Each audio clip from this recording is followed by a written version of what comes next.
Have you ever had an unexplainable moment with music? Was there a time when a song felt completely synchronistic in your life? Was that a coincidence? Or was it a coexistence?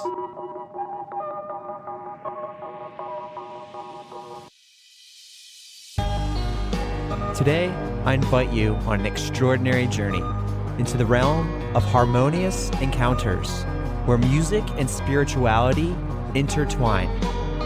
Join me as we unravel this deep and mystical connection between those two things, music and spirituality.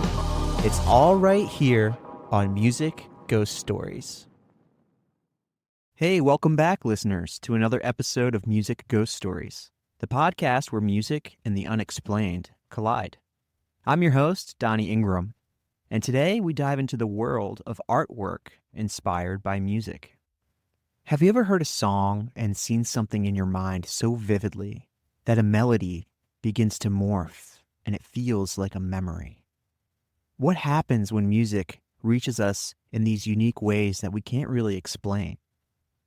Well, today's guest, Emily Bagan, does more than just listen. She puts in countless hours of work to translate sound into striking visual art as a way of capturing how music reaches her spirit. But first, it's time for our mystery sound segment. Listen closely. Some people may hear one thing, others may hear something completely different. What do you hear?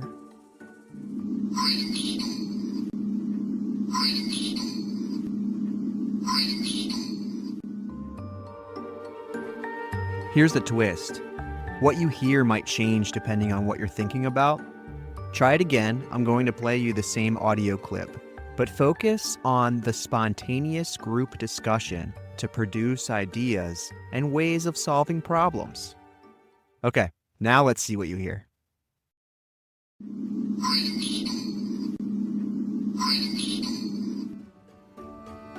Okay, you may have been hearing this already, but I'm talking about the word brainstorm. I'm going to throw a curveball at you. I want you to rewind and think of the words green needle. Green, like the color, needle. All right, rewind it. That's what you're going to hear now. Sorry to mess this up for you. It's crazy, right? Your brain actually decides on what you hear based on your expectations. This is an effect similar to what I talk about all the time called the McGurk effect, where our perception of sound is influenced by external cues, a lot of it visual cues. Speaking of visuals, let's hop on this call together. We're going to talk to Emily, and we're going to get her perspective on how she takes music and turns it into artwork. All right, let's dive in.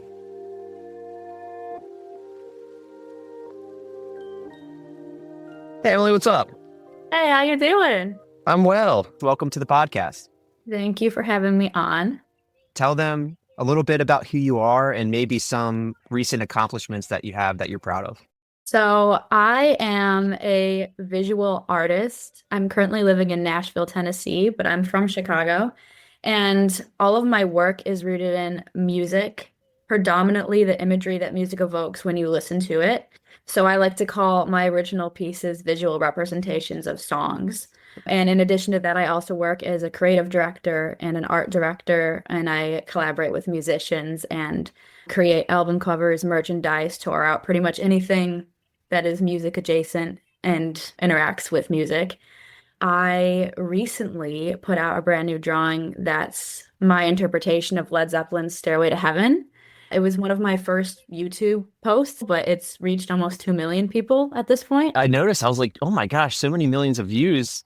But what captivated me was the idea of the art inspired by music. What was the moment where you became more deeply attached to music? I grew up in a house where music was kind of the centerpiece of everything. Neither of my parents are musicians, but they love music deeply. So the only time music wasn't playing was when we were asleep. And I'm also an only child. In order to keep myself entertained, I contribute a lot of my imaginative worlds to that for the fact that I kind of had to go inward and create these worlds of my own. And a lot of that was rooted in music. So if I listen to a song or something, I'm like, okay, what can I do inside of this song if this song was real? And then I would kind of exist within it and like daydream about it. Music has always been a centerpiece of my life and very foundational in my upbringing. I have a lot to owe to it in terms of my creativity, for sure.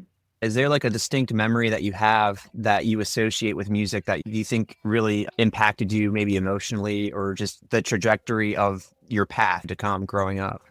Well, for childhood, my parents are massive Beatles fans. I've heard of those guys. Yeah, they're kind of underground, you know? So every weekend morning, my dad would play a channel on the radio called Breakfast with the Beatles. Mm. And he would talk to me about how much the Beatles helped him through a lot of times in his life. And when he started talking about that kind of emotional connection he had to the music is when I started thinking more deeply about it. Of course, I was young, but that's when I started really thinking like, wow, this isn't something that, you know, you just listen to and it's fun and you dance, which is important, but it can really be so much bigger than that. And that's when I started interpreting music more as a feeling, something like that you have an emotional connection to more than just the sound. A lot of what happened to me comes from my dad, and it was passed down through family, Mhm. which is interesting now because I have a little boy of my own, and I feel like the tables have turned. Mhm. There's a lot I've learned about my dad just by being a father. Oh And yeah, I it's can only imagine. yeah, it's interesting. If you had a theory as to that deeper emotion involving music, in what way do you think that actually happens? I think that all of us are connected to something higher, whether that is some sort of thing rooted in our brain and we haven't figured it out yet, or if it's something on a more like cosmic scale. There's something that unites all of us clearly with music that transcends language. People listen to songs in different languages all the time, but still have the same emotional connection to it. People can listen to classical music and feel deeply, deeply connected. Those no lyrics at all. Some people will love a guitar solo in a song and not care for the lyrics, or, you know, the instruments can speak volumes. And I think all of that is like the music wouldn't exist without people, but I also think the music exists separately. We are the things that pull it out from wherever it is, and then that is communicated through the way that the music is expressed. That's why it's such an emotional thing. It's because people can relate to it because it's something bigger than us, and we're kind of just the vessels that it flows through, and the way that it comes out is the connection. I call it like the transmission theory. A lot of people, songwriters especially, they have this idea that when they write a song, it's not that they invented it, but they rather discovered it. I see it as its own thing, almost like a form of consciousness or its own being, and it exists somewhere else. And you pull it out from that space, and then you're the one bringing it into this world, but it Mm. already was existing somewhere else first. A lot of people understand that music is not really time sensitive. So Mhm. when it comes to the Beatles, that was before our time. Mhm. And it's like the Beatles play a big role in our lives too, just based on, you know, what's passed down to us. If people understand that when they record something, someone might be discovering it for the first time, like after we're gone. It's like a different world where time isn't the same concept as it is here. I think that's Mhm. really neat. Are you seeing visions as you listen to the music, or are you listening to music and just creating from like a blank canvas and seeing where it goes? Just like an exploration. It's with the music, during the music. A big part of the reason why I do believe it's being pulled from somewhere else is because I can see like 90% of the drawing finished in my mind's eye Mm. before I started. So I call it blueprinting. So I take like a screenshot in my mind. That's the best way I can describe it because Yeah. it's not like I see a still image that the drawing is. So for example, with Stairway to Heaven, it's not like I just saw that one still image. What's happening is there's an entire movie from start to finish that the song is showing in my brain. If I were going into that place where this movie's playing out and I were to take a camera, if I took a picture, what still image would best be The thumbnail. the thumbnail? Exactly, perfect. The Yes. thumbnail of that Yeah. movie. Right. Kind of like what you would put in a trailer or what you would choose as like the image to put on a billboard for a movie. And that's what I do with the song. So the first time I listen to a song, I have most of it. And then when I'm solidifying the image, I'll go back in and like really study the lyrics to see if there's anything else I can add into it to add more detail. But yeah, it is just like a movie practically. Has there been one that's hit you emotionally? Did you ever listen to something and start to draw something, and maybe when it starts to take shape, it brings you to tears? I would say like the very first one that I ever created, it was inspired by this song called Age of Machine by Greta Van Fleet. And that one, it was just like I had a super deep connection to the song, but drawing it was a really crazy experience because it was the first one I ever made, and it was the first time I felt like this insane, not desire, but like need to take what I was seeing and like put it down. So then when I stepped back and looked at it and I was like, how did I do that? It was a it was one of those sort of moments, and it was like the first light bulb, like, oh, I can do this, you know? I learned about something through a friend called the McGurk effect. And the consensus was that our visual cues are actually prioritized above our auditory cues. So we'll actually hear what we're seeing. Mhm. And what's interesting is a lot of my work is done on the computer, even though I'm working with speakers. Something that I just explored recently that works really well is I thought that I can find visuals that fit the music, and I put them up on the screen. And when I have my listening moments, it hits me totally different in a way that I understand that something could sound good, Mhm. but it might not feel a certain way. Mhm. And the visual actually helps translate the feeling. In my Mhm. opinion, it's actually more effective. What you're doing is almost like the inverse of what I'm doing. I'm trying to create sound that fits images. Mhm. And then you're doing images based off of sound Yeah. to get that same vibe. You and I sit on opposite sides of whatever world that is. You and Yep. I are tapping into it from different angles. So that's Yeah. actually, it's really interesting. Out of my friend group, I'm practically the only one who's not a musician. One of my good friends, Riley, he's a guitar player in Blackheart Gypsy. He talks about sometimes if he's like stuck, he'll put a movie on and mute it and then just start playing the guitar and see what comes to mind. And it's really interesting because it's just like this intersection in this place that exists. People have different ways of getting to it, depending on like their worldview, their lived experience, the way that their brain works, but it's all leading to the same place. It's truly a fascinating topic.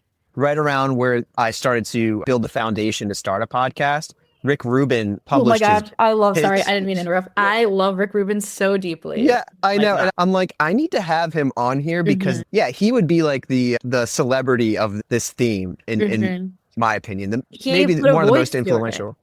Yeah, Yeah. he like the creative act, which I'm sure you've read.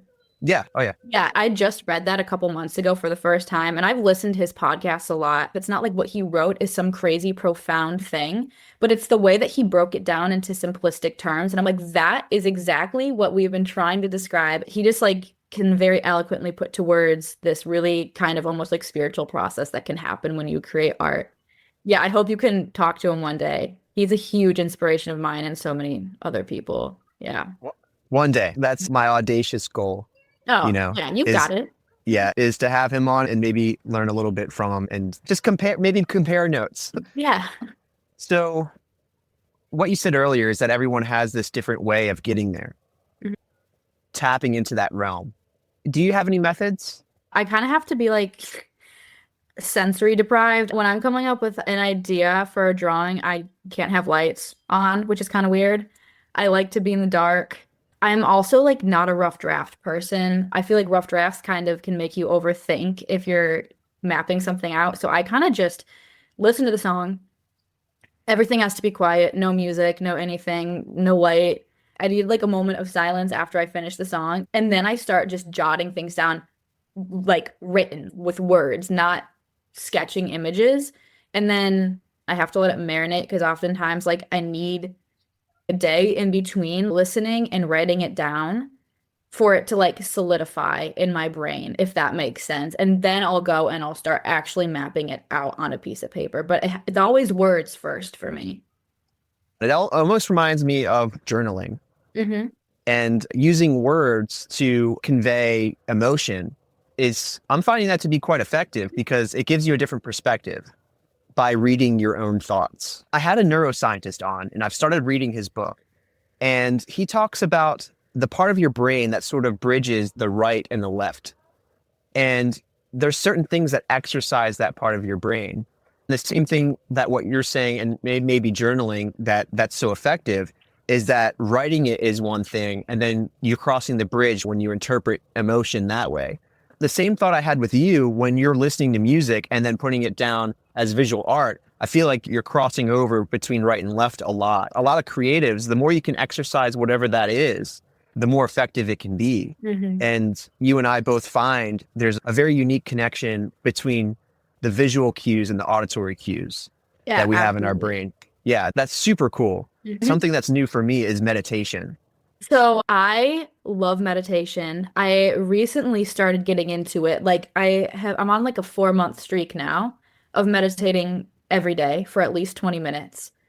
And it's not to sound like one of those people, but it's life-changing stuff. Like you genuinely can feel a massive difference. And I will say, I think I have a higher perplexity to probably want to do it and feel benefits from it because I'm already a spiritual person. So I'm like, if this is another way to tap into this other place, then like, let's go, like, let's lock in, you know what I mean? Yeah. And so I've been doing that. It's helped to kind of cut through noise, and it's a faster way to get to this domain that we're speaking of, if that makes sense. But how do you feel so far doing it? I had some pause getting into it. When I started doing it, it completely changed my perspective. Just the idea of being still and present for 20 minutes actually is a very long time. I do it for 10 minutes. Yeah. And what fascinates me is that 10 minutes feels like an eternity when you're being very present and just sitting down and just maybe focusing on your breath, you know, because my mind tends to wander a lot. Then there's other times where your entire day will just fly by. It's almost like you can hit the pause button. Yeah. And it's very strange. My first experience was actually scary. I felt like you said, you're tapping into this different world. If that's a way to get there, let's go. I was the same way until I got there. And the only way I could describe it is like being in the upside down of Stranger Things. Like it took me to this place where I was unfamiliar and it was just very empty because I wasn't daydreaming. I didn't place myself anywhere. And it was just so uncomfortable at first. And then all of a sudden you start to bridge these gaps and make these connections. The whole idea of the visual thing while I'm doing the audio stuff, that just came to me out of nowhere. But it wasn't actually nowhere. Exactly. It came from somewhere, but to me, it felt like it just came at random, if you will. You get great ideas this way. I had a guest on, his name was Jason Snell, and he turned me on to this device right here. Ooh, and this is what got me into meditation, but it's called a Muse headband. The company's called Muse, M-U-S-E. And they make these little headbands and they have sensors in there, right? This isn't a sponsorship, by the way. Something that got me into meditation that I was interested in is because this provides data, provides analytics. You can look and see what your brain was doing. And also there's a little light on there in between. You see that little blip in between those two gold? Yeah, it gets your heartbeat. So that's fascinating. What Jason did is he worked with developers and he came up with a software that would take this sensor data and turn it into MIDI. And he would essentially DJ with nothing but this on. His heartbeat would control the tempo. That is so interesting. Imagine DJ just goes up on stage and sits down and closes his eyes. And he even mapped it to do the lights and everything too. So his entire set was just whatever his brain was doing, whatever his brain state was. That is so sick. Another thing that he's done is he puts them on people in art galleries. So they'll go through and they'll look at visual art and he interprets the brain data to see the effect that art has on our brains and our emotions. I'm going to have to look this guy up. That's fascinating. It's really cool. That almost puts like a little bit of a physical data to what we're talking about. Yeah. Exactly. Yeah. I can't help but recommend this to people that aren't into meditation because the feedback's really interesting. This is what got me is like, is there an app with it that like, okay. Yes. Yeah. Because I'm like, if I'm meditating, how do I know if I'm doing it right? I don't know. And the app, just check the app mid meditation. Like, wait a minute. They give you, so you have to have your AirPods in because the soundscapes that you hear actually change depending on your brain state. So if you're achieving a different brain state, you'll actually hear changes to the audio. I thought it was so interesting that Jason would actually go to art galleries and see this data. So if we go on his website, you might see something that's more fascinating in what you're doing based off of his research. So I wanted to bring him up in this conversation because really interesting. Have you ever experienced a coincidence involving music in some way?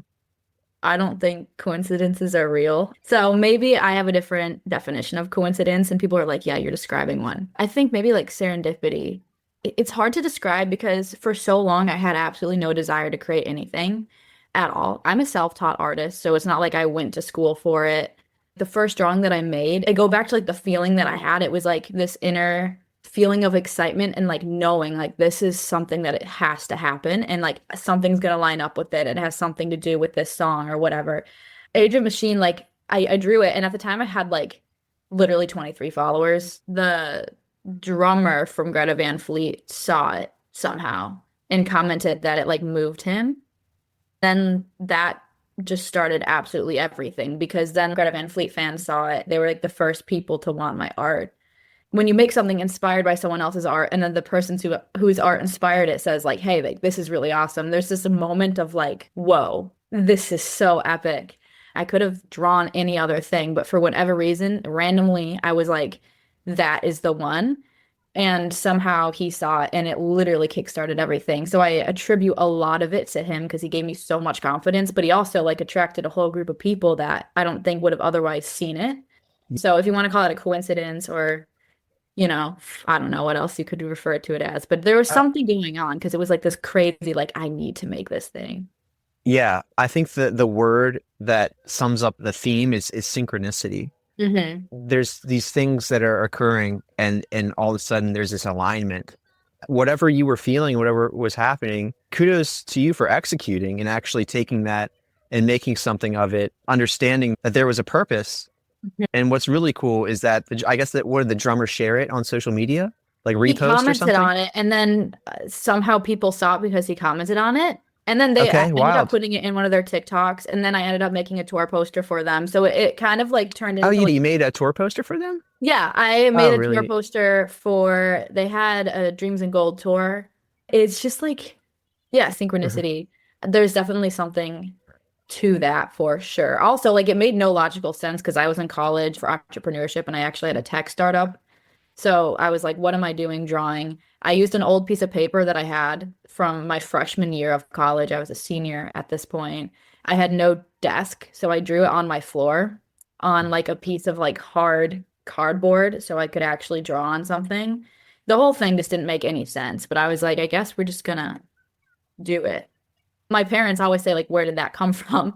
I'm like, I genuinely do not understand. I don't know. I just, at this point, I can kind of feel like, okay, if I feel that sort of like draw to something, I'm like, that's what I'm gonna do. I just have learned to trust it, even if it doesn't seem to make logical sense. I love what you said about you not be necessarily being in this artistic world at that time and chasing whatever that was and having this reinforcement that was like, yeah, that's what you were supposed to do. I was far removed from it too. I wasn't in it at all. Like, it was very seemingly out of the blue. That's heavy. That's Yeah. really wild. It's really weird. And then I was like, oh, I like this.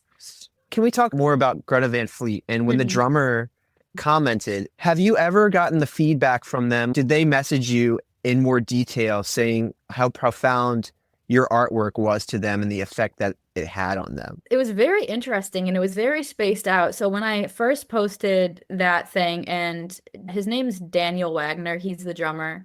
When he commented, I was like, what? I wasn't even expecting anyone to see it. And then it wasn't until like 2 years or a year and a half after that that I got reached out to make the tour poster.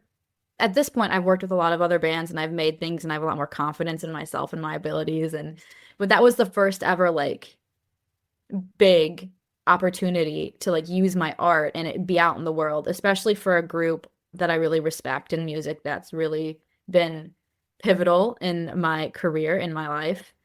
I didn't even know that the whole like tour poster, album cover, merchandise side was even an option for me because of the fact that I draw with Nice. pencils. When I'm making my own originals, that's just all me, my own process, and that's awesome. But I have loved getting to be like talking to other people, listen to their music, and together we build this thing. And that collaborative experience is something that is my favorite right now out of everything that I do.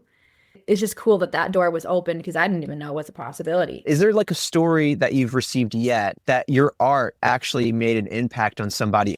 My favorite ever, I got a message from this woman. Her name's Julie, and she's amazing.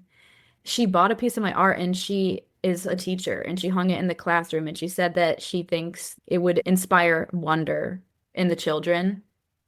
And wonder is like my favorite emotion or feeling. Reading that was just like I just wanted to cry. I did. I was like, this is what it's about. You know what I mean? Yeah. That would probably be one of like the standout moments. It was like, oh my gosh. And especially with kids too. It's like, yeah, it's really sweet. If your art could have one message to the entire world, what would that message be? Real quick, did you know that Music Ghost Stories has a group on Facebook? You can join and share any coincidences that you've experienced involving music in some way. We want to hear your story and how music has played a synchronistic role in your life. So, with each episode right here on this podcast, there's a description, and there's notes involving each episode in some way. I try to put things that are unique to the episode, like a playlist of the songs that are referenced, for example. But also, you'll find the link that takes you to that community on Facebook. Check it out, click it when we're done, and I'll meet you over there. All right.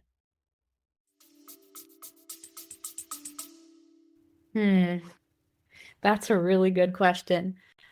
I think it goes back to wonder. I just want people to feel wonder. I want people to feel awe because I think those are like the most powerful emotions in the world. Like, think about it. If someone's struggling, like, they look up at the sky. Like, your initial instinct is to like look up. You're looking at the sky, you're seeing this infinite galaxy. You feel like awe, you feel wonder. And those are the things that then create inspiration. Those are the things that then create hope. It's like you get the feeling and then you get the reaction. And for me, I obviously get that from nature, like everyone does. And when it comes to music, my favorite musicians are like my favorite artists, visual artists. I feel awe or wonder. That turns into inspiration, that turns into drive, and then it creates this whole tidal wave, and it's empowering. I think that's really what it comes down to. Is like that's the driving force and empowerment. And if people are feeling something and then choosing to do something from deep within that feeling that's authentic, then they're going to go out into the world and do that in whatever way they want to. And that's how the world becomes a better place. So, I mean, if I can just like have someone look at it and go, wow, I feel that, I resonate with that. And then they take that feeling and they go do something with it. I don't care if it's like laying down tiles or teaching math or creating a drawing themselves. It does not matter. I think that when people are empowered and people are inspired and they're operating from that place, that's when people are at their best. And that's what people have done for me. That's how I got here. So that's my long-winded answer. That's what I want. This little baby, he was just asleep, just like he is now on my shoulder. And I had lullabies playing in the background, and it was Twinkle, Twinkle, Little Star. Mm-hmm. And for some reason, it hit me different in this music ghost story world, Twinkle, Twinkle, Little Star, Mm-hmm. which is so silly. But the next line is, how I wonder what you are. Mm-hmm. And that is the song. Mm-hmm.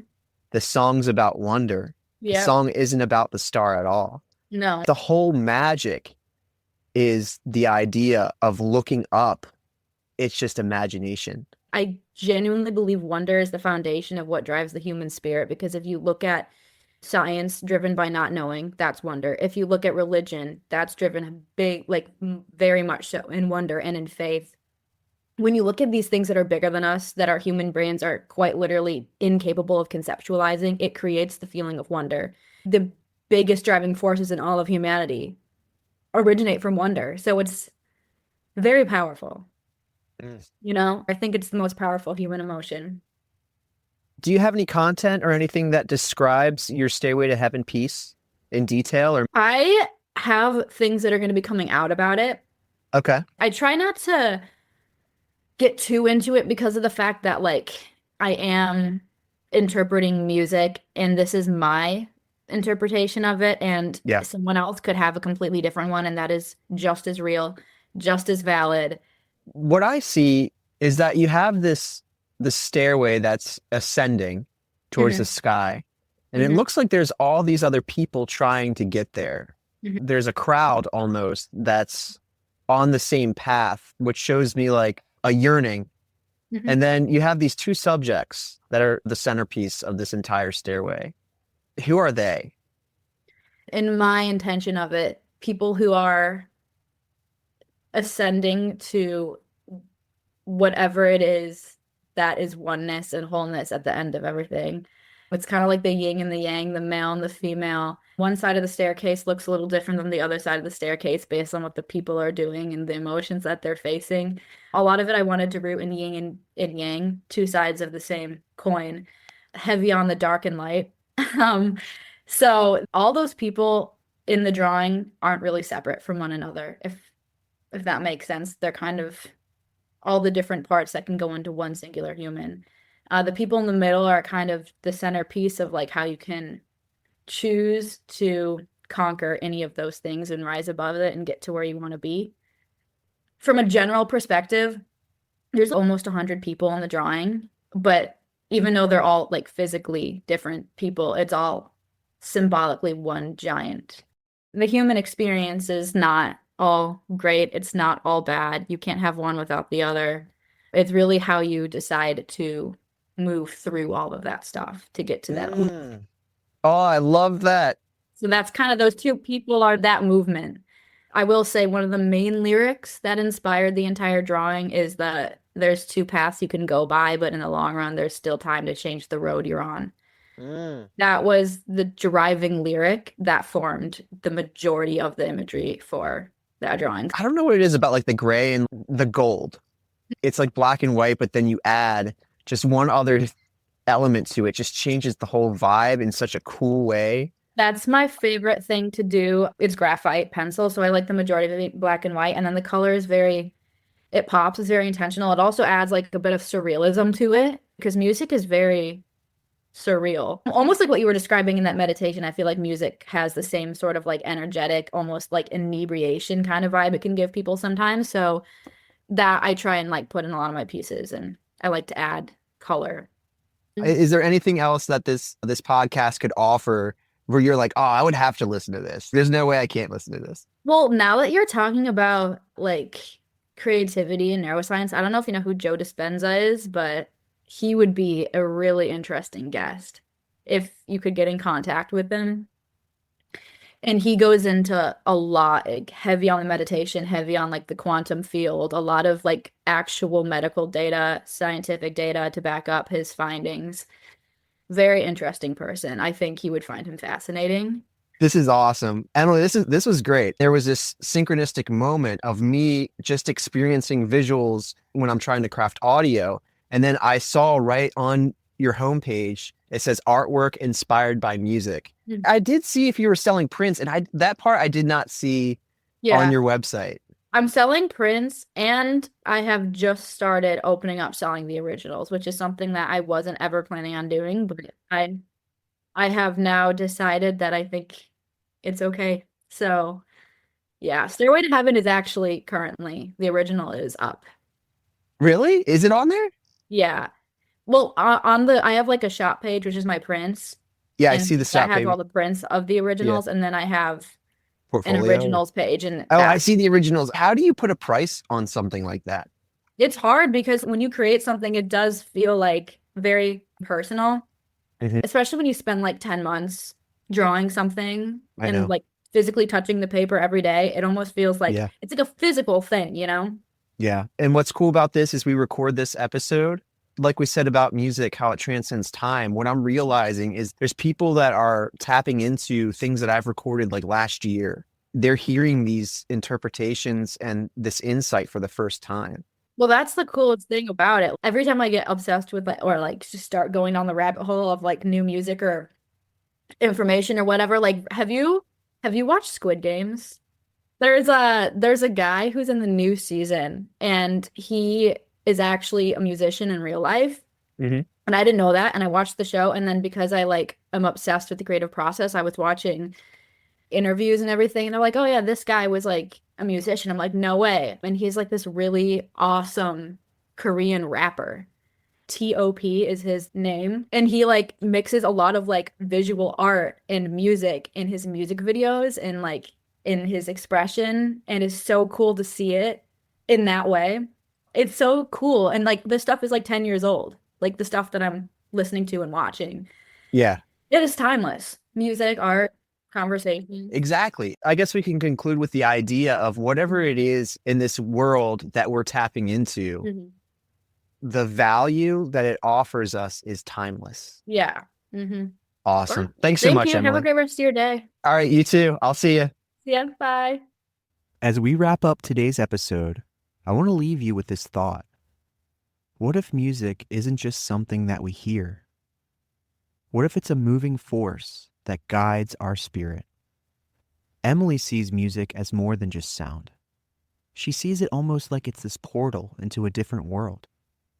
And maybe, just maybe, she's right.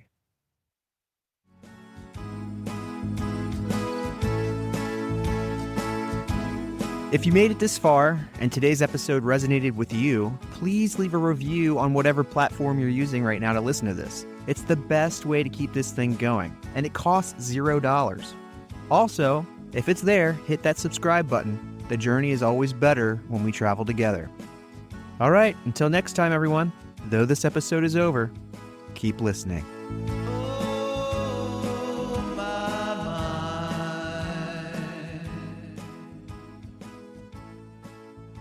Goodbye.